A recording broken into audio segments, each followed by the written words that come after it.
말씀의 제목은 제자의 길입니다.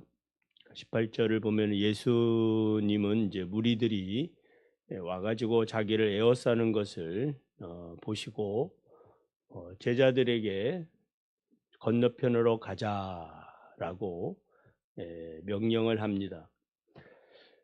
예수님이 제자들에게 이제 가자라고 이제 명령한 곳은 이제 28절을 보면 가다라 지방임을 알 수 있습니다.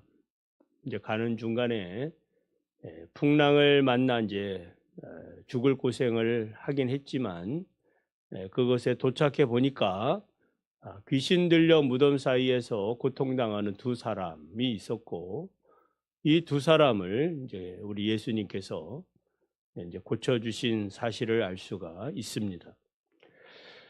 예수님의 치유 사역이 이제 광범위하게 알려지자 사람들은 예수님의 그 기적, 예수님의 능력 이거 보기 위해서 이제 구름대처럼 모여 든 것이죠.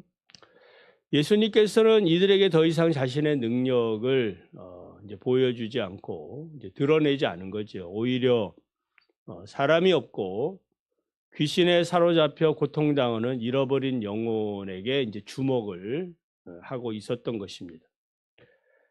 자, 예수님의 이런 태도, 뭔가 이제 인기에 영합하지 않고 뭔가 이제 소신 있는 어떠한 그 예수님의 모습을 본 것 같아요. 그랬는지 안 그랬는지는 정확히 모릅니다만 한 서기관이 나와가지고 예수님께 말하지요. 선생님이여 어디로 가시든지 저는 따르겠습니다. 그러니까 예수님이 하는 그 어떤 행위들이 마음에 들었다 이 말이죠. 다르다.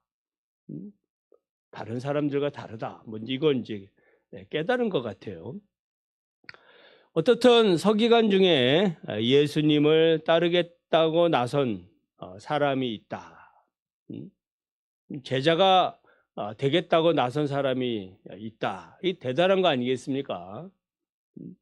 서기관들 하면 떠오르는 것이 무엇이에요? 이 바리새인들과 함께 항상 그 예수님을 시험하고 예수님을 넘어뜨리려고 혈안이 되어 있는 자들이 아닙니까? 가늠한 여인을 잡아와 가지고 율법에서는 돌로 치라고 하는데 선생께서는 어떻게 하시겠습니까? 라고 묻던 자들이 누구예요? 이 서기관들이거든요. 그래서 예수님은 바리새인과 함께 이들을 위선자라, 독사의 새끼들아 이렇게 하면서 아주 과격하게 말씀한 대상이 서기관이에요.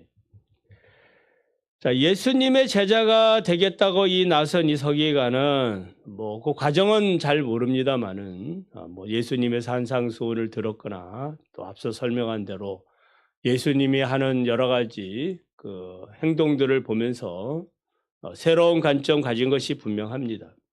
그래서 다른 서기관과 같지 않게 예수님의 제자가 되려고 결심한 것 같죠. 당시에 안정된 서기관 그룹에서 탈퇴한다는 것은 쉬운 결정이 아니죠. 예수의 제자가 되는 순간 그가 감당해야 되는 그 수많은 어려움들이 기다리고 있는데 그걸 왜 모르겠습니까? 변절자라는 소리 분명히 듣게 될 거고 또 사회적인 자기가 가지고 있는 모든 기득권들을 다 포기해야 하는 것입니다. 그러니까 자기의 모든 것 다 버리고 예수님이 어디로 가시든지 저는 따르겠습니다. 훌륭한 그러한 자세입니다. 자, 이에 예수님의 대답은 무엇이죠? 20절을 보면 여우도 굴이 있고 공중의 새도 거처가 있으되 인자는 머리 둘 것이 없다. 그러니까 예수님은 자신을 선생이라 이렇게 부르는 이 서기관에게 나는 이런 존재야. 이걸 이제 말씀하고 있는 거예요. 그 중에 아주 유명한 이제 말이 처음 나오지요. 마태복음에 보면 그게 뭐예요? 인자라는 표현입니다. 인자. 그러니까 이제 처음이니까 매우 중요하죠. 자, 인자라는 이제 말은 이제 뭐 일반적으로 사람의 아들이다라는 뜻도 있고, 예수님에게 해당되는 인자라는 표현은 무엇이에요? 종말론적으로 마지막 심판 때에 심판을 행하시는 심판주라는 뜻이에요. 다니엘서 7장 13절 14절에도 나오고, 그래서 예수님께서 내가 인자다, 내가 인자인데 나를 따르겠느냐, 이제 뭐 그런 뜻이 쓰실 수도 있죠. 그래서 종말의 심판을 행하시는 하나님이시면서 이 땅에 오신 사람이다라는 사실을 두 가지 의미로 말씀하고 있는 것입니다. 인자라는 말은 이제 사복음서에 82회가 나오는데 두 번만 제외하고는 모두 다 예수님 자신을 말씀하고 있어요. 그래서 예수님이 인자라고 이렇게 표현할 때는 예수님을 따르지 않는 자, 믿지 않는 자들에게는 예수 그리스도가 메시아라는 사실을 숨기는 말이 됩니다. 그게 무슨 말인지 못 알아들으니까. 그러나 믿는 자들에게는 뭐예요? 아, 저분이 누구다? 아, 메시아구나. 그리스도구나. 그러니까 마치 우리가 요한계시록 있잖아요. 요한계시록이 기록될 때 당시 사람들은, 예수 믿는 사람들은 알아들을까 못 알아들을까요? 다 알아듣는 말들이거든. 뭘 얘기하고 있는지 알아. 예수님이 곧 오시구나. 이 악은 다 무너지고 우리 예수님이 이제 영광 가운데 오시는구나. 근데 믿는 자들은 이게 뭐지? 무슨 뜻이야? 해석하기 바쁘다 이 말이에요. 뭐 우리는 해석할 필요도 없어. 예수님께서 약속대로 악의 정체는 드러나고 예수님께서 영광 가운데 다시 오신다. 이게 진짜 믿음 아니겠습니까? 믿습니까? 네. 자, 그래서 예수님은 자신의 고난과 부활에 관련해서 인자라는 말을 사용하시므로, 인자는 고난을 받아 죽지만 다시 부활하셔서 참된 구원자가 되신다라는 사실을 이제 인자라는 말 속에서 우리가 늘 들을 때에 이 말씀을 기억을 해야 합니다. 여우도 또 새도 각기 보금자리가 있지만 인자는 머리 둘 곳이 없다. 이 말은 뭐예요? 갈 길이 다르다 이 말이에요. 그래서 예수님은 오직 하나님의 뜻을 이루시기 위해서 이 땅에 오셨고, 사람들 또 짐승조차도 갖고 있는 이 보금자리 하나 가질 수 없는 그러는 하나님의 종으로, 사역자로 오셨다라는 주님의 위치를 잘 말해주고 있습니다. 자, 두 번째 이제 21절을 보면은 또 한 사람이 묻지요. 이 제자입니다. 제자 중에 주여 내가 먼저 가서 내 아버지를 장사하게 한 후 예수님을 따를 수 있도록 허락해 주십시오. 그러니까 서기관은 이제 선생님에 비하면 주여니까 예수님을 그래도 나름대로 신뢰하고 따르고 있는 사람이에요. 자, 이 사람이 예수님께 허락을 요한 것이 무엇이에요? 장사하러 가겠다. 자, 이 말은 우리가 이제 성경을 우리가 이제 깊이 그 공부를 해보면 알 수 있는 부분인데, 그러니까 부친이 돌아가셨으면 뭐 허락을 받을 필요는 없어요. 당연히 장사하러 가야죠. 그러니까 이제 예수님의 허락을 받는다는 말은 무엇을 얘기하고 있는 거예요? 지금 우리 아버지가 어떻게 돼 있는 상태다? 곧 돌아가실 것 같다. 그러니까 돌아가실 것 같으니까 어떻게? 내가 가서 이 장사를 다 치른 다음에 그 다음에 예수님의 내가 온전한 제자로 따르겠습니다. 뭔가 이제 이렇게 조건이 걸려 있는 그런 이제 제자의 태도인 거예요. 그래서 뭐 효는 뭐 당연히 뭐그 십계명에도 부모를 공경하라 했듯이 부모 공경을 해야 하는데, 자, 이때 이제 예수님의 말씀이 무엇이에요? 22절을 보면 이제 죽은 자들이 그들의 죽은 자들을 장사하게 하고 너는 나를 따르라. 그러니까 한글 성경에는 예수님이 하신 말씀이 제대로 표현되어 있지는 않아요. 그러니까 한글 성경에는 맨 뒤에 나를 따르라 이렇게 나와 있잖아요. 근데 이제 헬라어 성경에는 제일 먼저 나오는 거예요. 명령이 먼저 나옵니다.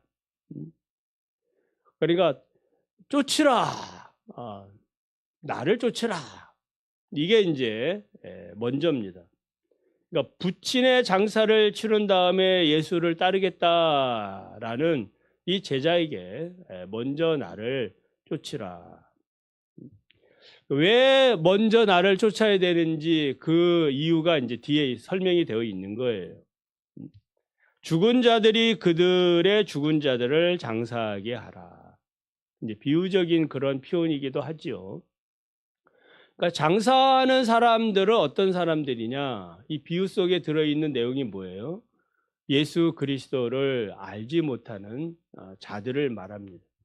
그러니까 육신으로는 살아있지만 영적으로는 죽어있는 자들을 말합니다. 그러니까 뭐 인륜을 저버리라는 그런 뜻이 아니에요. 그러니까 지금 예수님의 제자가 된 현재 제자가 된 그 사람의 영적인 상태를, 그러니까 신앙적인 태도를 주님이 지적하고 있는 거예요. 그러니까 너는 내 제자가 되려고 지금 했다면 아직도 부친이 어떻게 될지도 모르는데 그건 나중 문제고 지금 뭐 하라는 거예요? 나를 따르라. 따르는 것이 먼저다. 전쟁이 났으면 전쟁에 어떻게 해야 되는 거예요? 그 전쟁을 치러야 되는 거 아니겠습니까? 그러니까 영적 전쟁이 예수님의 제자가 되는 길이라면은 이 영적 전쟁에 대한 심각성, 이것을 깨달아야 돼요. 예수님의 말씀 중에 그 망대를 이렇게 세우는 일을 계산해야 되고, 그리고 전쟁을 하려면은 상대방과 싸워가지고 내가 이길지 안 이길지를 뭐 하라는 거예요? 그거 계산해 보라는 거거든. 그냥 무조건 예수님 따르겠습니다. 네? 예수님을 따르는 것이 좋아 보여서. 앞에 이제 서기관이 이렇게 얘기했습니다만은 서기관에게도 얘기하는 게 뭐예요? 제자의 길이 이렇다. 너처럼 영광스러운 길만 있는 것이 아니다. 그럼 어떻게 보면 이제 내일 또 말씀을 드리겠습니다. 풍랑 그 제자들 배 타고 간 곳이 어디라고 했어요? 가다라 지방이거든. 죽을 고생해가지고 간 곳이 한 영혼 구원하는 곳이거든요. 쉬운 길이 아니다. 영광스러운 그런 하나님의 축복이 있지만은 쉬운 것이 아니에요. 그래서 제자로서 우리가 하나님의 교회에 직분을 맡은 것도 동일한 거 아니겠어요? 좋은 일만 기대하는 게 아니라 무엇도 각오하는 거예요. 어떤 고난이 와도 이 교회를 지키겠습니다. 충성하겠습니다. 이런 이제 각오 없이 우리가 무엇을 한다는 것은 그것은 올바른 태도도 아니에요. 물론 다 그렇게 요구할 수는 없죠. 제가 여기 이제 20년, 그러니까 이제 오랜 세월 동안에 우리 김관태 목사님도 오랜 세월을 보냈습니다만 그 오랜 세월 동안에 뭐예요? 그 일을 지켜나간다는 것 자체가 대단한 일이다라고 생각이 들어요. 그래서 같은 의미로 마태복음 10장 37절 38절을 보면은 아비나 어미를 나보다 더 사랑하는 자는 내게 합당하지 아니하고 아들이나 딸을 나보다 더 사랑하는 자도 내게 합당하지 아니하고 또 자기 십자가를 지고 나를 쫓지 않는 자도 내게 합당하지 아니한다. 아들, 자식 사랑하지 말라 그런 말이 아니라 우선순위에 있어서 내가 무엇을 먼저 해야 되는가? 그런 제자의 그 정신, 자세 이것이 필요해요. 그러니까 안중근 그 영웅 그 영화 이렇게 보면은 안중근 그 엄마가 뭐라 그래요? 어머니가 너 구차하게 그렇게 소송해서 살려 하지 말고 아주 그냥 용감하게 죽어라. 응? 아유 대단한 것 같아요. 그러니까 어떤 정신에 대한 문제, 자세에 대한 문제. 그래서 뭐 저기 그 갑자기 생각난 이야기가 그 알렉산더 대왕 그 이야기가 있잖아요. 자기 부하 중에 알렉산더가 있는데 비실비실하니까 야, 너 이름을 바꾸든지 어? 어? 자기와 이름 같잖아요. 알렉산더 대왕인데 이름을 바꾸든지 아니면 나처럼 살든지 그렇게 하라고 얘기하거든. 자, 바울은 빌립보서 3장 7절 8절에서 내게 유익하던 것이 무엇이든지 그리스도를 위하여 모든 것을 다 해로 여기고 내 주 그리스도를 아는 지식이 고상하기 때문이다. 그래서 바울은 그리스도를 위하여 모든 것을 잃어버리고 심지어 배설물로 여길 정도로 그의 그 자세, 그리스도를 따르려고 하는 이 자세를 말씀하고 있어요. 자, 오늘도 내 신앙의 우선순위가 무엇인지 바로 또 살펴보고 또 나는 어떠한 태도로 주님을 따르고 있는가. 뭐 그냥 미온적으로 이렇게 뭐 소극적으로 따르고 있는지 아니면 적극적으로 자기를 부인하고 자기 십자가 지고 주님을 따르려고 하고 있는지 그런 태도들을 늘 점검하면서 사시기를 바랍니다.